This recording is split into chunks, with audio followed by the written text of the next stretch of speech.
Thanks, Sean. Hello, everyone. I'm Jackie Potter, and I'll be presenting with Moira Lafferty. We're both colleagues at the University of Chester, and we'll introduce our perspectives as we present the slides. But we are exploring, revisiting elements of our professional development programme for staff at the University of Chester. And Moira and I got into a conversation about bridge building between the contexts in which we anticipate and aspire for teaching staff to show expertise within their disciplines and their subject areas, and then in this kind of context-freer space of the environment in which they become together as novices from different subjects and disciplines in an educational development unit's professional programme. Can I have the next slide, please? So we realised that these are really two very different learning spaces for HE teaching staff to really explore the concept of expertise and to demonstrate it and to develop some artistry about their practice. The department is rich in experiential and work-based learning. It has a deep and developed context around the subject, and its community and culture of teaching staff are all immersed and held together by that common subject knowledge and love of the subject and the students. And in the central educational development unit space where these professional programmes for development sit, there's a very different curriculum, which is at something of an arm's length and distance from the subject, that is more generic and specific about how learning happens out with context. And the expertise culture is very different too. Rather than people being joined together by subject expertise, they're joined together by the fact that they're in a community of practice who are all relatively novice at teaching. So I'm going to pass on to Moira, and she's going to tell you a little bit about how we got to think about bridges and what the bridge looks like from the departmental context. Can we have the next slide, please? So thinking about from the department context and asking staff to take a journey into a unit outside of their expertise, the bridge must not be the road to nowhere. There must be some value and gain from the unit, and they must feel valued as they walk across the bridge. And we need to cater for different needs. It's not just one-way traffic when we're looking at development of expertise. People have differing needs and we need to be cognate of that. So we need to provide for that. And when we think about providing a walkway, it needs to be stable for those new to teaching. It mustn't seem as if it's a threatening place to move to. It must seem valued, and it must provide this richness of CPD opportunities. Again, something for everyone, but something that stretches everyone in the development of expertise. But critically, those that inhabit both sides of the bridge must cross each way so that we get co-collaboration and we get co-creation and experience of sharing the space, so that we think about how people can move both ways across the bridge. Can we have the next slide, please? And I also think that it's really important, and I take this perspective from being head of school, that actually it's my job to remove any perceived barriers towards that development of teaching expertise. You know, we don't want, for want of a better analogy, a toll barrier across the bridge. We want people to be able to cross the bridge relatively easily, to be able to access the offerings in a meaningful manner. And critical and central to that is the belief that the head of school, the manager, must believe in and have an authentic approach to developing expertise within teaching. And I think that must be valued at that level as well. Next slide, please. Yeah. So from the Central Development Unit, it can often seem that the other side of the bridge is actually a kind of curious Wild West, where institutional policy and practice is not necessarily as you'd expect it when it comes into play. And sometimes it might seem a bit old-fashioned or a bit lacking in understanding of what could be possible, what the evidence might say. And sometimes, perhaps at worst, it can seem like things are happening which are ineffective or maybe inefficient. So next slide, please. So what does that mean for a new member of staff? Well, it might mean that they get confused by conflicting messages on either side of the bridge. And within that context of developing expertise, they can really struggle to find their own individual, authentic space or voice for their own teaching philosophy and their own place in reflective practice. But I just wanted to mention some other people that bridge cross into this space. The people who have some expertise in a discipline, who are mentors and supporters of the novices and come across this bridge with that expertise from the discipline. And from them, what we see in the centre on the other side of the bridge is these explorers, these givers, these role models who really personify what it is to have fluid artistry on both sides of this divide. Over to Moira again. So when we think about next slide, please, thank you. So when we think about bridges and we think about what do we need to do, how can we make that journey as safe as possible? When we think about those new to teaching, new to academia, new to our profession, we need that bridge to be stable. It needs to be reliable, supportive and safe. It needs to feel like a safe space that entering into a department, a unit outside of home is as welcoming as home is to them. And so we need to be cognate that what we're providing for different levels can change the shape of the bridge. You know, so we really need to scaffold at that new, novice, neophyte, whatever terminology that we use. Next slide, please. Experts, however, may use different bridges. They're more likely to take a stepping stone approach. They're not scared of crossing into that expanse. Their bridge may not have any sides. You know, they're much more likely to go, yeah, I'm going in there. I value what is happening rather than having to be led across. Next slide, please.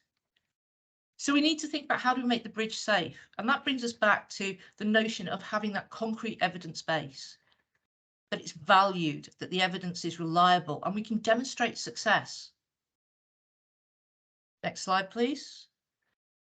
So we think about it being robust within the institutional context, that removal of barriers, that actually it's well signposted, it's talked about and it's valued, which is critical in making a bridge safe. And that's what I mentioned before, that notion of it being wide enough to cater for all types of transport and all types of people that need to travel the bridge. Next slide, please. This is where it all falls down. So am I continuing? I can carry on, or you can, whatever you prefer. Well, I'll do the department and you can do your side then. So we think about the anchoring of the bridge. We've talked about crossing the bridge, but actually that bridge is anchored at both ends, and there has to be that linkage across. So the department has to have a culture of valuing teaching. It has to embrace teaching, academic development. And we also need within the department to have mentorship and role models, not just at the research vestiture, but also at the teaching and academic pedagogical level. And we need to value, as in reality, those actions. So Jack. So yeah, so and in the central NDU, the anchor is really how that is related to the other features of the organisation, like promotion, recognition and reward. Next slide. I realise we're out of time. So everyone develops expertise, some develop artistry. Next slide. For the novice, we believe that these two knowledges that need reconciling between the departmental space and this novice environment of being a student on a programme creates a place for authentic teacher identity to develop. It's a really rich environment, which means that knowing, being and doing is challenged on both places. And for the next and last slide, just to say, and for the expert, for the people who already demonstrate expertise within one context, crossing the bridge really allows the flourishing of artistry, the ability to demonstrate flair and flamboyance and authenticity within a new context, and to see that as a space for rich personal and professional further development. And that's all from us. Thank you. Thank you both. That was phenomenal timekeeping. You're pretty much exactly on 10 minutes, which is brilliant. It's great the heart emoji works. That was such a lovely paper, and there were so many lovely comments, which I'm hoping you'll go back to later, just to have a look. One that I picked out was somebody just saying this is so reflective of reality, and thank you for your kind of reflection on this. There's also a lot of other lovely points where people were picking out the bridge metaphor. You as engineers, the different sides of the bridge, like the Wild West and everything, is resonating with what they perceived to be the case as well. I've just got a question that I've kind of picked out here, which is somebody's mentioning that in their experience they have perceived new staff that are just kind of thrown into this chasm that lies between a bridge that doesn't exist, and then you have to jump in and save them. Is that the kind? Does that resonate with your experience? Was that the kind of thing which prompted you to move towards this bridge building? I wonder if I should ask Moira to answer that, because she predates me at the institution, and maybe this is why this collaboration came about. I think it's something that I always strive to do as a manager, to create the bridge, but I don't see it as being held in esteem across institutions, both within our own and other external institutions. So I think it does happen. I think it's something that we have to fight against and create more bridges. But we can only do that by having case studies of good bridge building. And I think that's where we're starting to set out. And this is sort of where we began this process, I think, Jackie. Yeah, I think as well, as we were playing around with the metaphor of a bridge, and it's something beautifully creative, isn't it, to do that, to take a metaphor and see how far you can play and run with it. And we were talking about things which aren't quite bridges, but sort of are, like rope swings, and where you sort of have to leap towards the sort of place that you're going to, rather than actually kind of walk across it. And I mean, we had tremendous fun thinking about it, and I promise we can put some theory behind it too. But I think we were just really struck with the idea of for a novice or for an expert, these are two very different places within which expertise and artistry develop.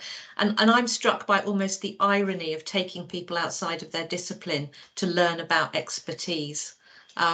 It feels quite curious. And for those of us who work in ed dev, obviously you might argue that, well, maybe that's where the academic professional apprenticeship comes in, that it's a work-based learning model. I have a selfish question that I'd love to ask if I can. So it's kind of extending the bridge analogy. Bridges have architects. I know you've identified yourselves as engineers, but your intangible bridge, or less tangible bridge, how do you identify yourselves or the relevant people as the architects? It's kind of the, the names on the bridge kind of thing. Moira, do you want to go? Do you want to start and then I'll chip in? Yeah, sure.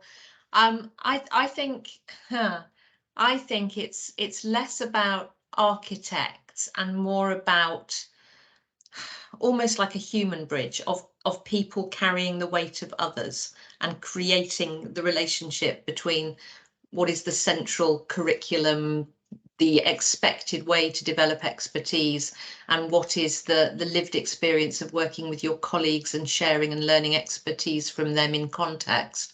I think it's less about putting names on the bridge, as it's everybody's job to make it work, because that's where institutional culture sits. It's where there's coherence and cohesiveness about how you support new staff and how you support them to be the best they can be at the speed they need to travel and with the context and support they need. So I'm sort of, without wanting to sound a bit daft, it is sort of up to everyone, because it's about the culture and the cultures, the subcultures, and how they work together.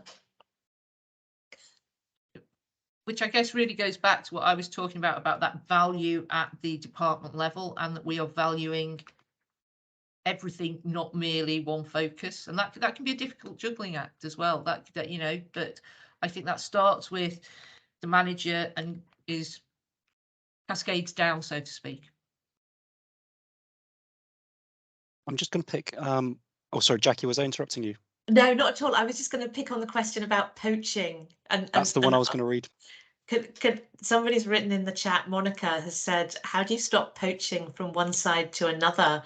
And that's a really interesting question, isn't it? Because again, when we were talking about this bridge and we realized it's not only the novice lecturers and colleagues that come across it, we really welcome, and in the educational development unit, we really want these people who are going to exemplify artistry and expertise within disciplinary cultures to come across and share it with more people.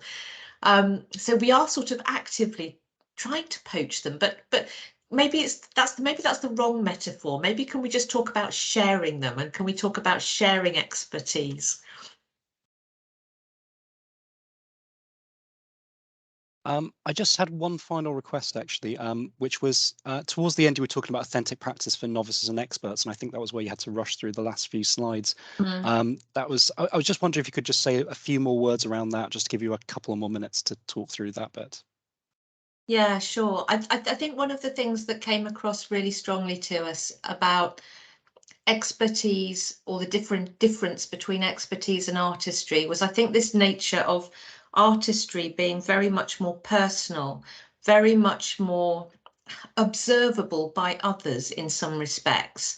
So there's a sense of it being a very personal, authentic flair at doing something or being something or demonstrating competence or whatever it might be.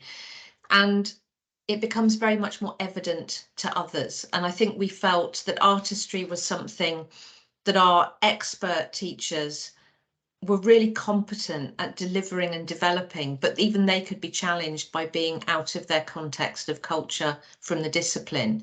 And for our novices, artistry was the development of the personal, authentic teacher with expertise, who could be reflective in and of action, who could talk about their philosophy and their reasons behind their work, as well as enact it in their context. Did you want to say anything, Moira? Sorry, my eyes were just caught by something in the chat there. That was really bad of me, wasn't it? But no, I think you've just summarised what we were thinking about at that moment in time. But I was just, have we got 1 minute just to pick up on that last comment in the chat, Sean? You do have 1 minute, so we can do that.